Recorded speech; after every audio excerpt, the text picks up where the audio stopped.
Bonjour et bienvenue à une nouvelle capsule hydrique de Montréal Hanté. Je suis votre hôte Dr Mab et aujourd'hui nous allons faire un petit tour au pub John Doe.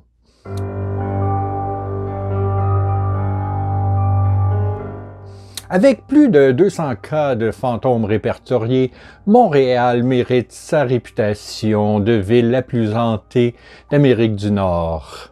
Pour vous les faire connaître, en plus de nos capsules chaque samedi en anglais et en français, Montréal Hanté vous offre des promenades thématiques, une tournée des bars et des enquêtes sur les phénomènes paranormaux de la ville de Montréal. Je vous encourage à cliquer sur les liens dans la description pour en savoir plus. Et maintenant, parlons fantômes.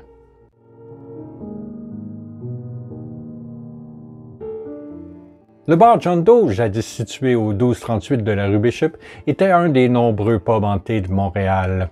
Mais juste après la Saint-Patrick, le 24 mars 2018, un incendie de 5 alarmes a éclaté dans le pub voisin, le Irish Embassy, mobilisant une centaine de pompiers.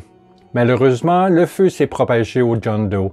Ironiquement, Comedy Works, le club de comédie du 3e étage, qui a également brûlé, organisait une émission hebdomadaire intitulée Burning Down the House. Lorsque Troy a ouvert le pub dans les années 90, il avait prévu d'installer son appartement à l'étage supérieur. Cependant, il a rapidement réalisé que son pub était hanté et a abandonné cette idée. Pendant les rénovations, chaque fois qu'il se déplaçait dans le bâtiment, il pouvait entendre des pas fantômes le suivre, peu importe où il se rendait. Parfois, assis seul au bar, il entendait la voix désincarnée d'une femme qui parlait à une dizaine de mètres à peine. À une autre occasion, il se trouvait dans son bureau lorsqu'une force invisible a violemment poussé dans son fauteuil. Troy remarqua également que, régulièrement, les robinets s'ouvraient d'eux-mêmes, ce qui l'avait amené à supposer que les fantômes qui habitaient l'immeuble n'aimaient pas ce qu'il faisait. Le John Doe avait une ambiance étrange, malgré son charme du vieux monde à l'intérieur et ses bons repas et boissons. Beaucoup de gens, y compris un groupe de médiums qui y allaient fréquemment, ont décrit des événements bizarres à l'intérieur, en particulier au 3e étage où se trouvait le club de comédie. Ils percevaient des esprits dans les escaliers, ont entendu des voix désincarnées, vu des lumières scintiller et entendu les ranges verres cliqueter sans raison particulière. Ils ont également observé des portes se verrouiller et se déverrouiller et toutes sortes de choses comme ça. À d'autres moments, le personnel a constaté que les robinets fonctionnaient lorsqu'ils étaient convaincus qu'ils étaient fermés. Dans un cas, une plongeuse a fermé le robinet dans la cuisine et s'est dirigée vers la salle de bain. À son retour, elle entendait l'eau couler et vit le fantôme d'une jeune fille qui venait d'ouvrir le robinet. La fille fantomatique regarda directement dans ses yeux, puis disparut, avec l'eau qui collait à flot. Un barman a paniqué lorsqu'il a entendu une voix distincte chanter avec la radio alors qu'il était seul au bar.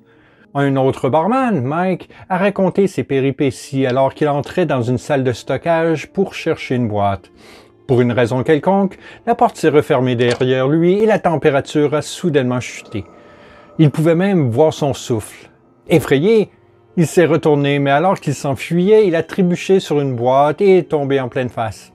Il a été surpris parce que la boîte n'était pas là auparavant. Elle était sur le dessus d'une pile de boîtes et, sans qu'il ne sache comment, elle s'est retrouvée sur le sol directement sur son chemin. En 2016, une équipe secrète d'enquêteurs paranormaux a décidé de sonder l'établissement. À l'aide d'outils tels que des lecteurs de fréquences électromagnétiques, des baguettes de sourcier et des lecteurs thermiques, ils ont noté toutes sortes d'activités paranormales. En fait, 2 enquêteurs ont repéré le même fantôme qu'ils ont décrit comme un grand barbu avec un gros ventre dans différents endroits. 2 autres membres de l'équipe ont été enfermés dans les toilettes des femmes et ont dû crier jusqu'à ce que leurs collègues les laissent sortir. De plus, Montréal Hanté a reçu un message d'un ancien client du bar, Franco, qui a écrit avoir entendu des histoires sur cet endroit pendant de nombreuses années, y compris des rencontres étranges et contacts déplaisants dans les toilettes. Bien que personne ne sache ce qui hante le pub John Doe, les recherches préliminaires révèlent que le bâtiment a été construit en 1885 en tant que résidence familiale. Une serveuse a spéculé, c'était une maison où de la merde s'est produite. Troy croit que son pub est hanté par 3 fantômes de différentes époques. une femme, un homme et une petite fille. Il est très désireux de découvrir l'histoire au complet et avait invité les enquêteurs de Montréal Hanté à passer une nuit lorsque son bar rouvrirait ses portes, ce qui ne s'est jamais produit. La bâtisse qui abritait le pub John Doe est en cours de transformation en condominium. Peut-être que ceux qui vont habiter au 3e étage vont faire des rencontres étonnantes. Seul l'avenir nous le dira. Si vous avez aimé cette capsule, je vous encourage à cliquer aimer. Je vous encourage également à nous faire des commentaires si vous avez vécu des histoires étranges dans ce pub et à vous abonner et mettre les notifications pour ne manquer aucune capsule. D'ici samedi prochain, je vous souhaite une bonne semaine et gardez l'œil ouvert. On ne sait pas quel fantôme rôde à Montréal.